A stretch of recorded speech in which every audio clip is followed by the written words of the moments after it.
This cool-looking building inside Tongji University will soon be the home of the Technology Center of World Expo 2010.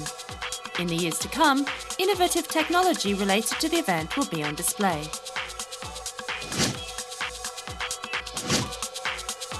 For starters, several multimedia installations that have become candidates for the exhibition are revealed.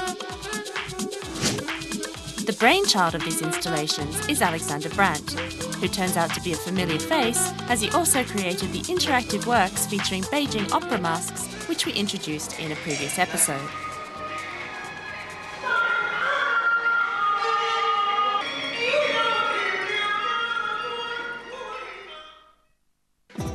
Alexander will first show us one of these interactive works, which requires no more than moving your feet.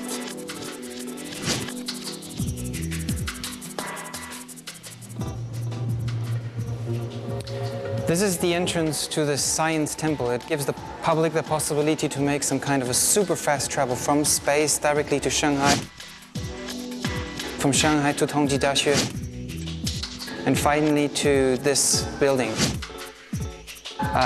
The technology we use is we have, especially for this installation, built some kind of odd-shaped screen with a very particular projection surface behind. The image is actually created by a projector from behind.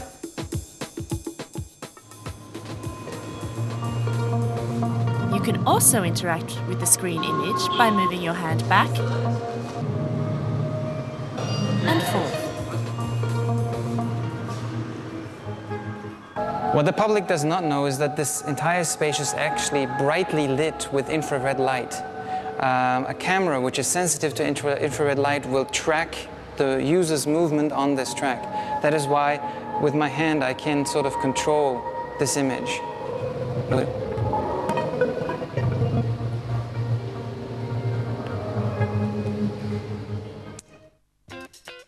This technology may look and function similarly to Google Earth. In reality, this is the source of Alexander's inspiration. But there are differences.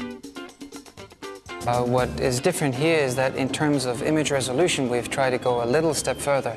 And in terms of interactive play, we just wanted to make it a little bit more fun. While Google Earth is actually real-time rendered 3D, our images are pre-rendered, which makes it possible to have a little bit, like a little edge on the quality of the images.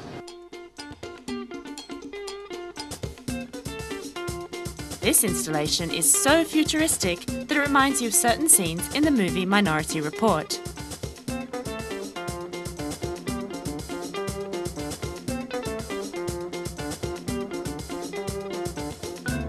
But it's leaping off the big screen and becoming a touchable, tangible reality. This installation is called rotoscope. The user who steps into this double circle is actually in control of these 7 large projections. What they show is 98 projects for the Expo 2010.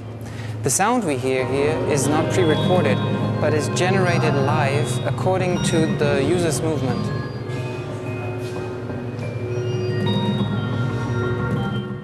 And when I lift my hand and try to grab this thing here, the installation will actually recognize if my hand is open or closed, and I can pull these images around. When I pull them to an image that I'm interested in, the image will grow large and will show us the video of this project.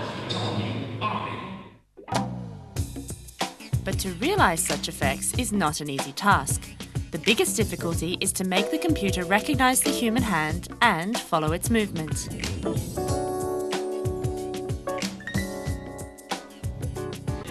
最终现场的解决办法就是通过颜色来判断这个手的所在的位置，然后最终就是得到手的轮廓，然后通过极坐标变换的形式，然后可以得到轮廓，将轮廓转换成一个一维的一种曲线。 然后通过就是统计曲线的这个变化的剧烈程度，可以判断手的开合关。 This installation cleverly employs prisms to form a magical visual impact.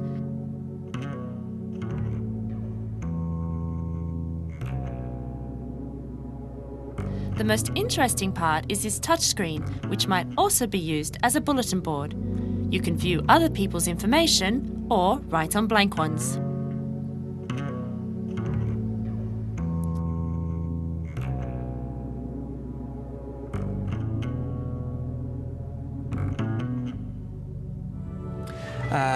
This space is, of course, not only about demonstration, it is foremost about participation, and the public he has the opportunity to make his own suggestions or leave a note. And in this virtual space we will have at some point thousands and thousands of messages that people have left. The technology used is actually very funny. This entire screen actually is just a piece of glass with a projection screen. The real technology is all behind in this triangular construction.